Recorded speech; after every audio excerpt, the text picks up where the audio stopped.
Hey y'all, it's me, Shamika, and this is Check the Rhymes, an unedited chat because I haven't done one in a while. And I just finished doing my live show celebration over at blackdoctor.org. So make sure you check that out. It's every Wednesday at 7 o'clock.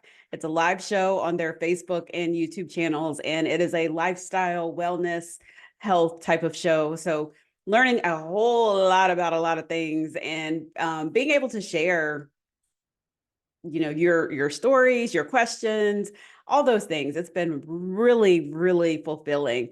But tonight was a little hard because right before the show I found out that someone I interviewed and became friends with passed away. So forgive me for stumbling and bumbling all in that show, because of course it was on my mind, because I literally not even a week or so ago, my friend said, "Have you talked to Mr. Wally Amos?" And I said, "You know what? I need to check on him," but I hadn't gotten around to it.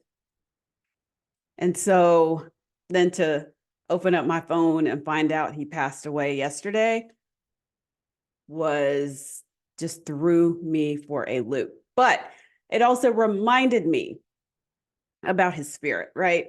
His spirit was, he never gave up.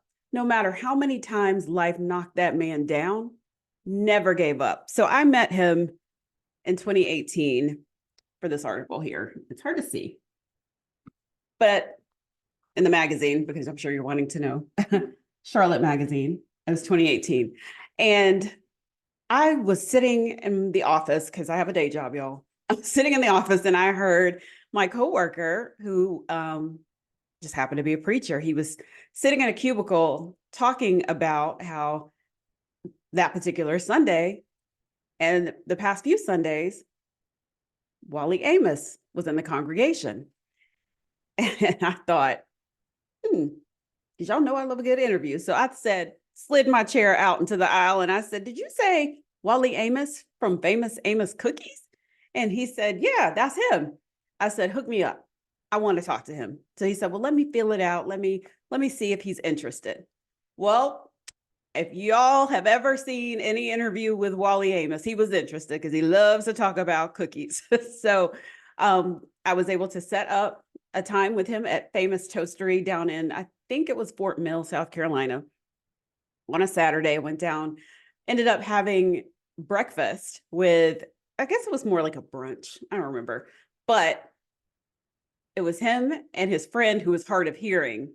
And so the three of us sitting in this restaurant in the loudest part, because the speaker playing the music was right above us.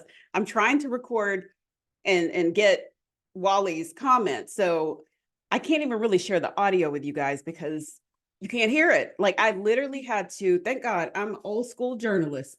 Let me tell you what I travel with, reporter notebook. I had to really write down everything he was saying so I could hear it.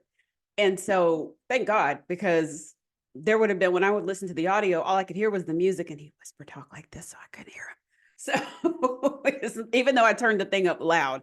So anyway, one of my favorite parts of that meeting, I put in the this article, and I'm going to read it to you.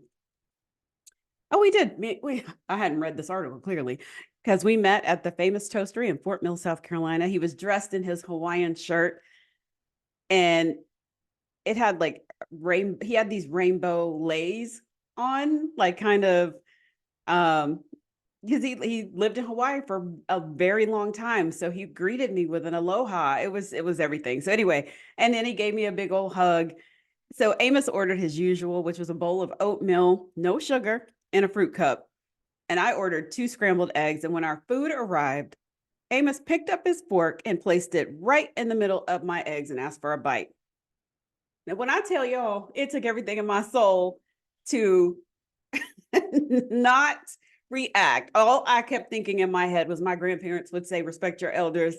And so I just said, "Mr. Amos, you can have these eggs, because now I've just met you. You done slobbered all over that spoon or fork that you have, and then you just put it right in the middle of my eggs. Just take it." Right. So of course I did not eat those eggs. I gave it to him and he cleaned the plate. And I'm thinking, like, why didn't you just order some eggs if you wanted some eggs? But during that conversation, we talked about how he grew up. And he talked about creating his legacy, which is famous Amos cookies. But one thing he also talked about was the business side of things. And if you've read any of the books that he's written, he always talks about losing everything, right? And he always would tell me, like, he had been married a few times, and every time a wife took his money, so he was broke again. But he would always bounce back with another cookie idea, with another, just another idea, because he knew that that was how he was going to make his money. I also thought it was really cool that Marvin Gaye was one of the ones that really invested in his dream, because famous Amos was a talent agent first. He oh gosh, what he said I just read this. He said, "This is my last company," because he was starting he created Uncle Wally's Muffins and the Cookie Kahuna, but he was terrible at business. He really was. That's just putting it lightly. So that's why he moved to Charlotte, because he was working on a new company called Aunt Della's, or for some of you to say Aunt Della's. That don't even sound right, but that's what he was working on. And he said, "This is my last company. I can tell you that for sure. Put that on my tombstone." He died starting one last cookie company, and then he started laughing. But he's been like serving cookies. He was serving cookies at the church. He was constantly, people would constantly interrupt our conversation to say, "Hey, where you been?" Like, asking him about cookies and all the things. And it was just so cool. And we kept in touch. We did. If you followed my tweets, then you caught that whole thing, because I think Mr. Amos forgot he was in his 80. He was 80 something at the time, maybe 81, 82, I think, trying to holler at me. And I can remember I told my granddad about it. And my granddad said, "That man needs to stop it." And so I remember even being at the mall. He said, "God wants you to have cookies," and I have cookies. And I thought, what? But he legit meant, at least I assume he really meant, like, "I'm going to bake you some cookies." Unfortunately, I never got to taste those cookies when he lived here in the Carolinas. But we tried to meet up. He had me come to the mall and on the other side of town, and we kept missing each other. I was like, "Where are you?" He's like, "I'm in the Apple store." Okay, get to the Apple store. "Where are you?" "Well, I decided to walk over here." So I just got frustrated and went home. But the last time I spoke to him was maybe a couple years ago. I was just checking in, and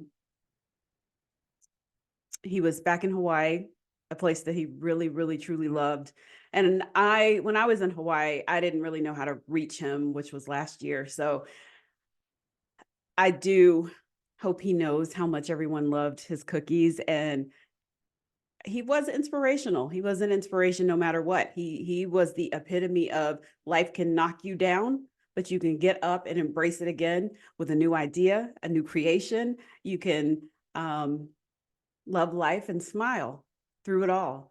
He just never gave up. And that is really what I learned from him. And one of the things, when I sent him a text and I said, "Hey, the article's out and I'll mail you a copy." And he said to me, "I don't even have to read it. I know it's good because you wrote it."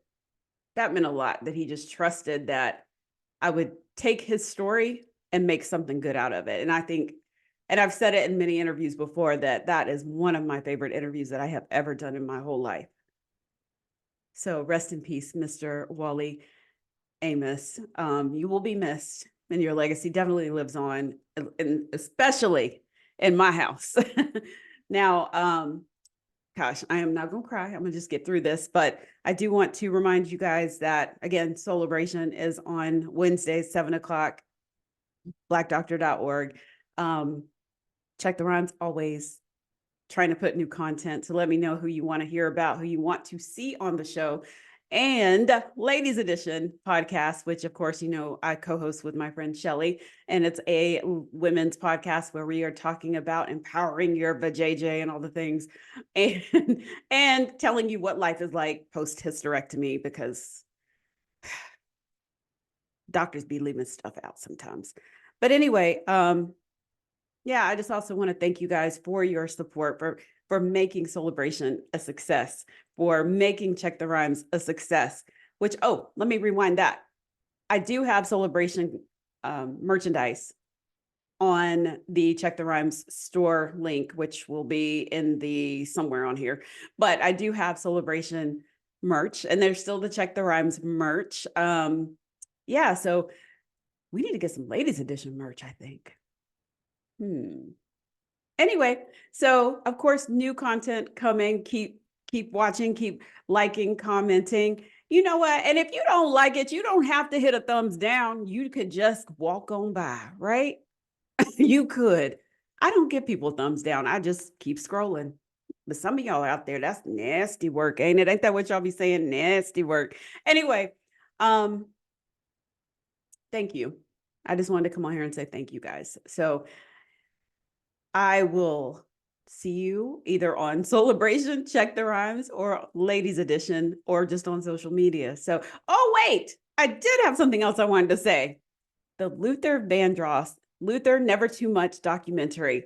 Y'all, I saw that thing and it was so, so good. I am so glad that there is a documentary, and it'll be in theaters in the fall, but I am so glad that there's a documentary that talks about his life, but he is the one really fueling the whole documentary, like from interviews from the past and his friends' commentary, those that knew him the best. It is such an emotional journey, because I don't know about you guys, but my friend and I were talking about how growing up, being in our parents' car or at home, and they're playing Luther all the time, you're like, oh, can I listen to something else? And now we were literally sitting in the theater. We knew all the words, singing and crying and laughing and all the things, because Luther just brings so much love and joy when you hear his voice, right?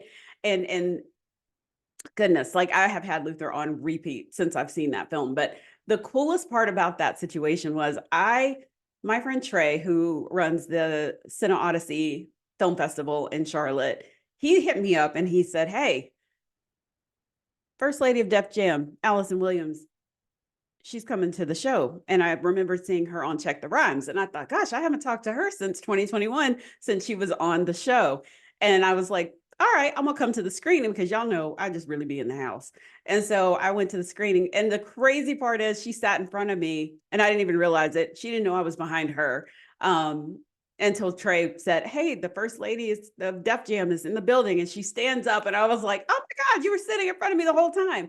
So she's going to try to come back on Check the Rhymes soon, because, oh, she also informed me she is an Emmy Award winning singer now. And so I'm excited and hope that we do keep in touch and that she comes back on Check the Rhymes, because she is so much fun to talk to. Yeah, so let me know, because I do want to get back into talking to legends and hearing their stories, because I've gotten away from that and I need to get back to it. Because as you see, we're losing the recipes, y'all. And so let me know who you guys want to see on the show that are legends, that are, that you want to hear their story from their mouth, right? Or if this person isn't alive, I might just have something in the archives that I could put the interview. Just let me know, because remember, I used to work for soultrain.com. So I got a bajillion interviews. Think about it. I've been doing interviews since 2011 with Soul Train, and then a few before that. But yeah, and I was with Soul Train for 5 years. So that's a ton of interviews. So just let me know. I'll pull out the archives and slap the audio on here. So anyway, I'm going to go. Y'all be good. See you next time.